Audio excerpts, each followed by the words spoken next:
Welcome back. In this video, we're going to take what we've understood from the previous ones on how forces are transmitted through gears and look at what that means to the actual gear going to break.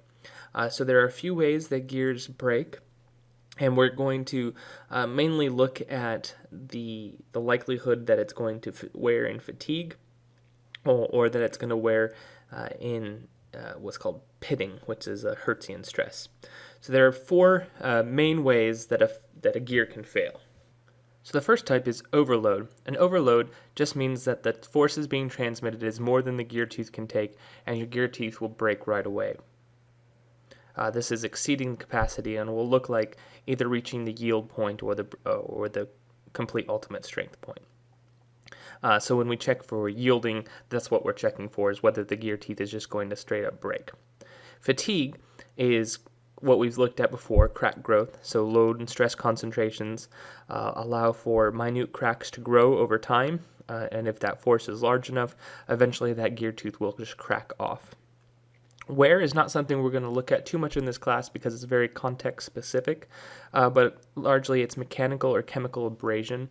So perhaps there might be small metal filings from the next load failure, which we'll call pitting, and those things can lead to failure. Lastly, we have pitting, and anytime you have round surfaces rubbing on each other, you have Hertzian stress, which can cause local deformations, and over time, those little deformations can break loose, and you'll have little pieces of your gear tooth missing from your gear teeth.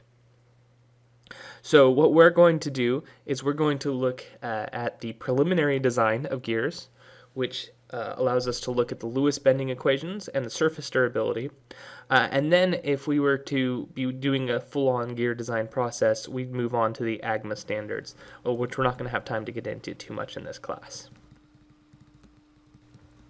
So let's go back and think about our spur gear, for example, and imagine just one tooth on that spur gear and the forces acting on it. So we have some W acting at a pressure angle we talked about before, such that we have a radial or a tangential component which causes that gear to bend or to transmit force, and a radial portion which puts that tooth in compression. So this is we'll just consider spur gears. Obviously the axial would have an axial component, helical gear will have an axial component as well. So a couple things about this gear tooth. We can imagine it has a thickness, T. It has a face width, F. And it has a height, H.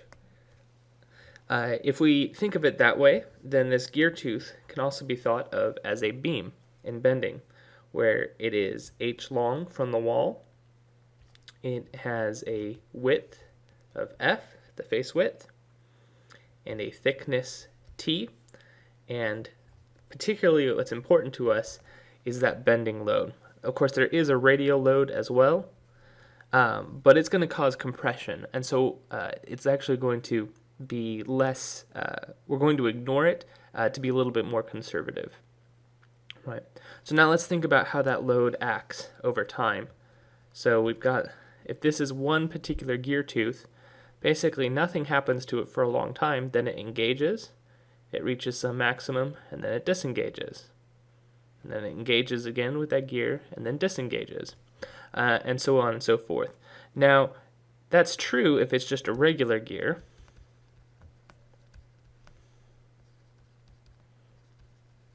But we may also have an idler.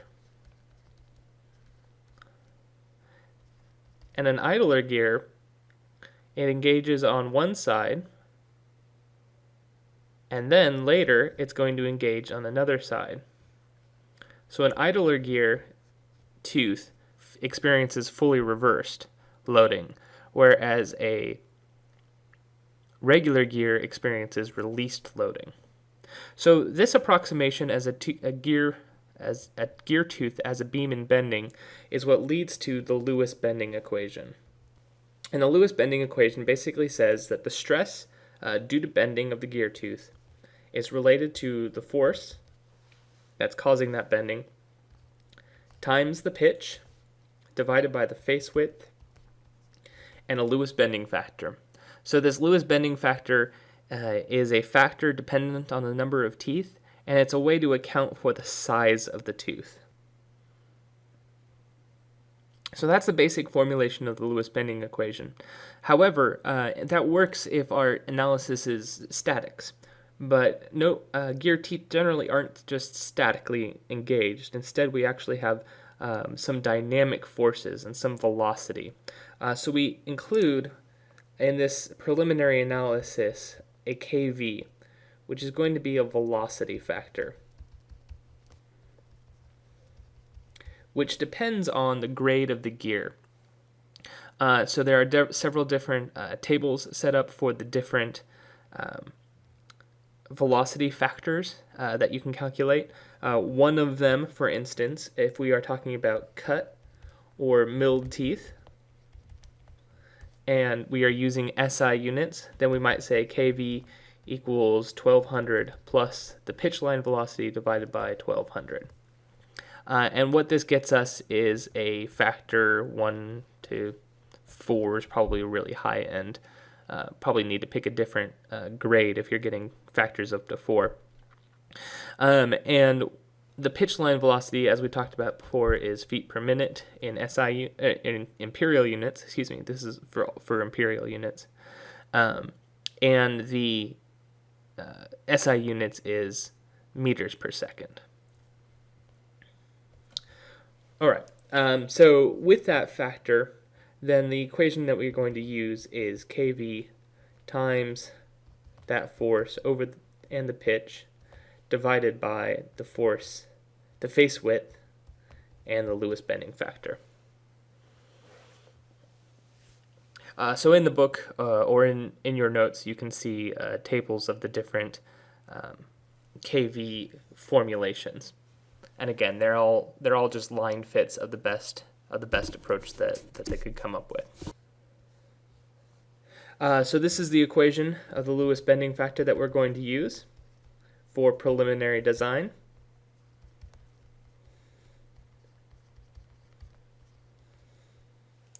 If we were to use the AGMA standards, we basically have the same sort of arrangement, but just a lot more factors.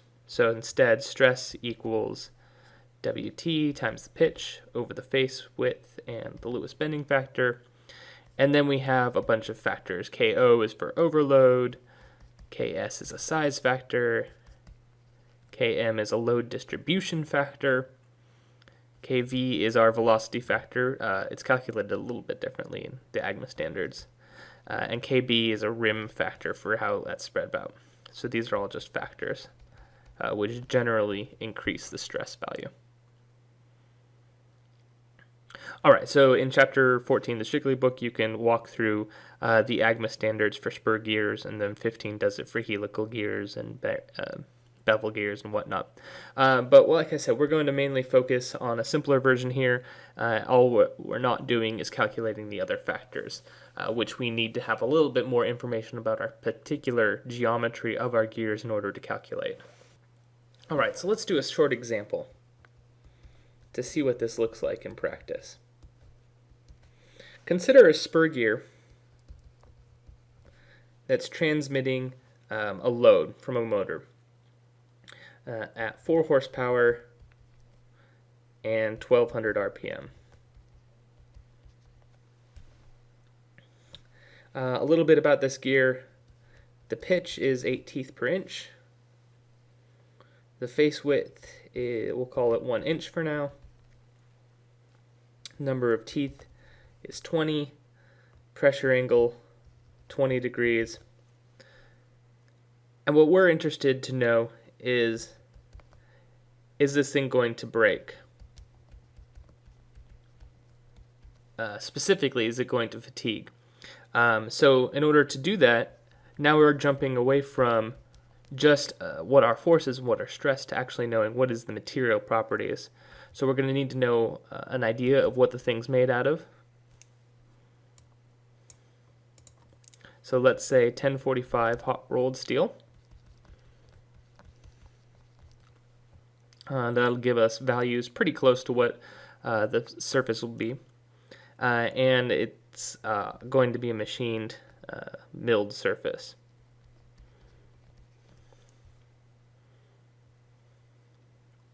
Right? So here's how we would go about identifying in a preliminary design if we're even barking up the right tree with respect to this material and is it going to handle this type of load. So from 1045, hot rolled, we can see that ultimate strength is 82 kpsi and yield strength is 45 kpsi. Right, material properties from back of the book. We're going to need to know the diameter. So the diameter, of course, is the number of teeth divided by the pitch, which in our situation is 20 over 8. So the diameter of this gear is about 2.5. The pitch diameter is about 2.5. We need to understand how the velocity is going to affect us. So we're going to need to calculate the velocity.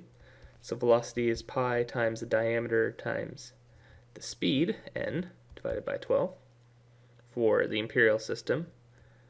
For our situation, that's pi, 2.5 inches. The speed of this motor was 1200 RPM over 12. Gives us a pitch line velocity of engagement at 785 feet per minute.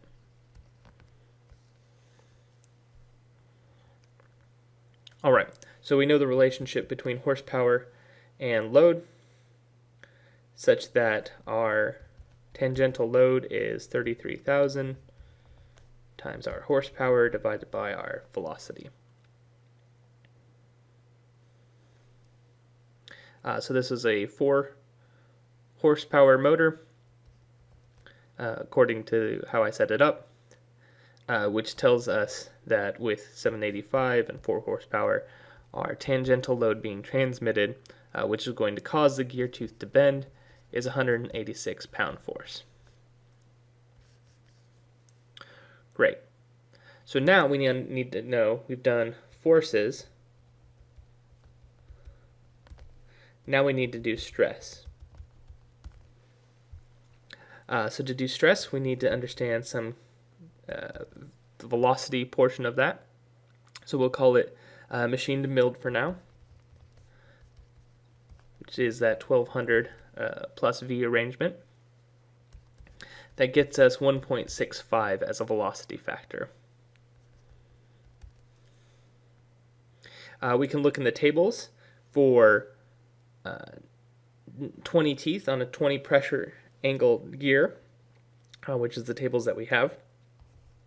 And for n equal 20 and the normal pressure angle equal to 20, that leads to, looking at the table, a Lewis bending factor of 0.322 teeth.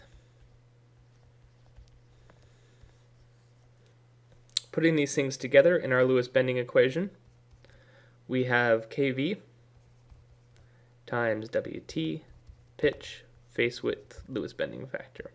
So for our situation, that looks like 1.65 times the load of 168 times the pitch of 8 teeth per inch.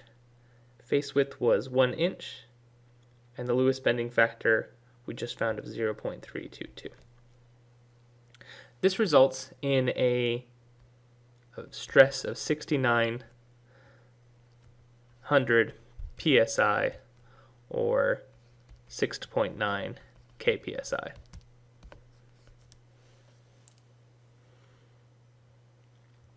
So we can directly check for failure.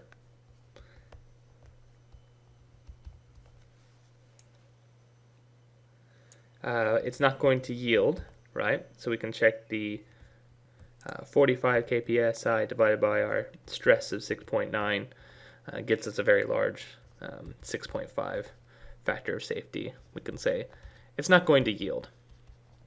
So we're not at risk for overload, but we may be at risk for fatigue. And we should check that. So if we're going to check for fatigue, obviously we can go about our traditional fatigue process. Hypothetically, an endurance strength is 50% of the ultimate strength, so let's start at about 41 kpsi. We can modify that slightly and, based on minimal information, come up with some very small approximations. So the only one that's really going to make a difference is the surface factor. So A times SUT to the B. And we can look at those up, and since we're talking about a machined surface, we can plug those values into, we get 2.69, ultimate strength is 82, and raised to the negative 2.265. So that gets us a Ka of about 0.83. So it reduces the strength by about 20% or so. Now, for the other Marin factors, the size factor, if you've noticed as you go through your other Marin factors, the smaller the thing you're dealing with, the closer that Marin factor comes to 1. So we're going to go ahead and call the KB 1. Now, this gear tooth isn't bending, so we say by rule that the Kc equals 1. So really the only Marin factor we had to deal with is the surface factor, and that'll be typical for all of our gear tooth bending equations. So that means our more accurate endurance strength is 83% of our hypothetical 41, or let's use an endurance strength of 34 kpsi.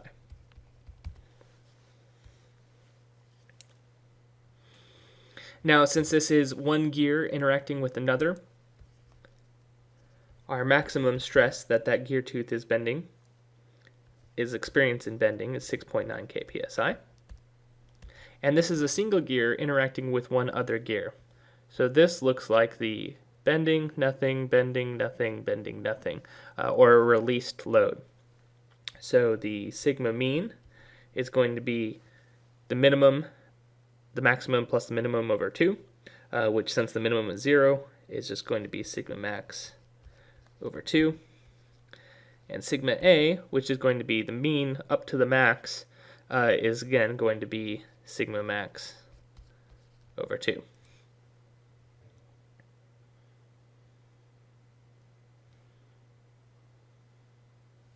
If that's the case, then both sigma A and sigma M equal the same thing, 3.45 kpsi. So we can use our Goodman equation for fatigue, or any other that you like.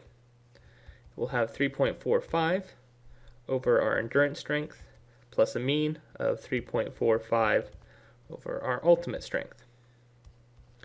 Flipping that around, we find a factor of safety against fatigue of 6.9.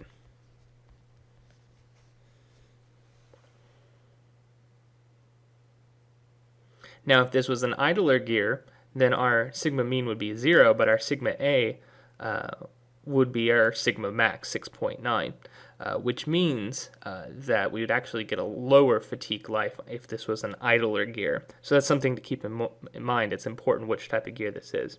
So what we basically said is that fatigue is not an issue that we need to worry about either. So based on this design, this material, this sizing, we are not going to fail. Now, if that wasn't the case, if we found a fatigue life that was less than 1, or a fatigue factor of safety less than 1, we could figure out approximately how many cycles we'd want to get out of this thing. It's very high. That may be okay, but more than likely we'll want to change things like the face width or the material property. Alright, that'll about do it for this video. Until next time.